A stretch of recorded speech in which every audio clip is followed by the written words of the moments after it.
Vous pensez que grâce à cette expérience 360 degrés de Star Wars, on peut se la jouer et pilote de X-Wing? Ça tombe bien, nous aussi.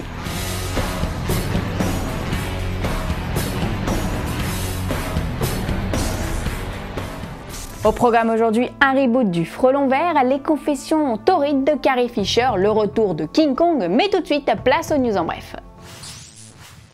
Direction les plateaux pour l'équipe des Gardiens de la Galaxie 2 qui s'en va donc tourner quelques reshoots. La nouvelle nous vient de Karen Gillan alias Nebula qui se dit absolument ravie de retrouver le gang. Vous trouvez ça inquiétant? Eh bien rassurez-vous car toujours selon Gillan, ce sont, je cite, les reshoots les plus faciles à tourner pour la simple et bonne raison que le film est déjà incroyablement bon. Quelle modestie. Allez, verdict en salle le 26 avril 2017. Ah, on en connaît beaucoup qui rêvent d'une suite aux Goonies. Il faut dire que régulièrement l'espoir renaît avec des déclarations soit de Sean Astin, soit du réalisateur Richard Donner, mais l'actrice Martha Plimpton, qui incarnait le personnage de Stephanie dans le film culte des 80s, vient de déclarer qu'elle n'y croyait pas vraiment. Ça sent quand même le roussi cette histoire de suite. Et en même temps, ce serait un sacrilège de toucher aux Goonies, vous ne pensez pas?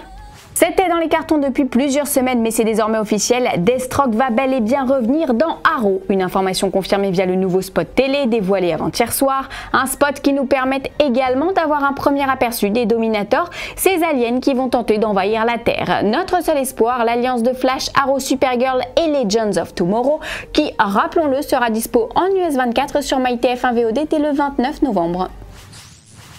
Green Hornet sur les écrans, c'est d'abord une série avec Van Williams et Bruce Lee, puis un film signé Michel Gondry.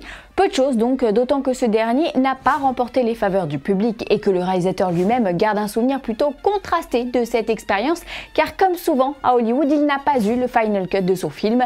Toujours est-il que Green Hornet, qu'il soit passé par la case ciné ou télé, n'a pas laissé de souvenirs impérissables, ce qui n'aura pas échappé à Paramount, bien décidé aujourd'hui à offrir aux super-héros une nouvelle vie. En effet, le studio a révélé mardi avoir embauché Gavin O'Connor qui travaille actuellement sur le script de ce reboot. Gavin O'Connor, on lui doit notamment Warrior et Jane Got a Gun, et si l'on en croit les déclarations du futur réalisateur, ce Green Hornet sera plus sombre et plus badass que son prédécesseur. Fan du Frelon Vert depuis la première heure, O'Connor est vite tombé sous le charme de cet anti-héros sans pouvoir et de son acolyte Kato. Son ambition aujourd'hui, donner du sérieux au personnage, le transposer à notre époque et le dépouiller au passage de son côté kitsch. Paramount, de son côté, entend bien lancer une franchise super-héroïque capable de rivaliser avec la concurrence. Il faut dire qu'hormis les Tortues Ninja, le studio a jusqu'ici peu misé sur les super-héros, préférant se concentrer sur des blockbusters gros budget de la trempe de Transformers. Pari osé donc, car le Frelon Vert n'est pas des plus populaires. Reste à trouver un duo iconique capable de porter ce projet au firmament et de transformer cet essai en pari gagnant. Ça balance. Ambiance torride sur le tournage de Star Wars ou quand la réalité rattrape la fiction. Carrie Fisher vient de révéler avoir eu une liaison avec Harrison Ford en dehors des plateaux. Une histoire qui aura duré près de 3 mois. C'était Anne et Leia la semaine et Harrison et Carrie le week-end, raconte l'actrice dans ses mémoires. Des confessions gênantes puisqu'à l'époque l'acteur était marié à Melissa Mathison, la scénariste de E.T.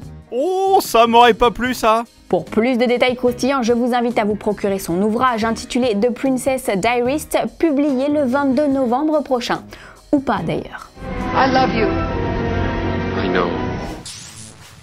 Aujourd'hui dans le coin des fans oignons, on répond à The Amazing qui sans surprise voudrait des news de Spider-Man Homecoming. Eh bien The Amazing, je ne sais pas si cette information est venue jusqu'à toi, mais Tom Holland aurait signé un contrat l'engageant pour 6 apparitions dans le costume de Spider-Man, soit 2 fois plus que Tobey Maguire en son temps. Alors attention, 6 apparitions ne signifie pas 6 films solo, puisqu'il s'agit également d'apparitions relatives aux films du MCU. Il y aura donc 3 films solo et 3 caméos dans le costume de l'homme araignée. On a déjà eu Civil War, on table évidemment sur Avengers 3 et 4. Côté film solo, il y aura bien évidemment Spider-Man Homecoming en juillet prochain, puis 2 autres films viendront clôturer la trilogie. C'est bien simple, quand Tom Holland raccrochera le costume, il aura 30 piges. Faut être motivé quand même.